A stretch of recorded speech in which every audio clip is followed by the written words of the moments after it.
Përplasja milionshme mes botës së muzikës dhe asaj të teknologjisë ka përfshirë emrin e artistes me origjinë nga Kosova.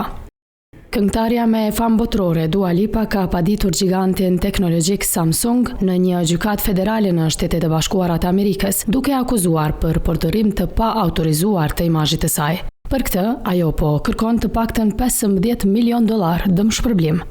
Padia lidhet me vendosjen e fotografisë së artistes në paketimet e televizorëve Samsung të shitur në gjithë territorin amerikan.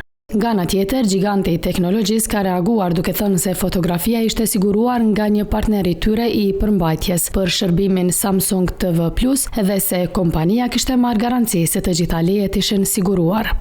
Sidoqoftë, sipas dokumenteve të dorëzuara në gjykatën federale të Kalifornisë, këngëtarja Dua Lipa pretendon se për përdorimin e imazhit të saj nuk ka pasur asnjë marrëveshje me kompaninë, ndërsa paketimet krijonin përshtypjen sikur ajo ishte pjesë e promovimit të produkteve të Samsungut.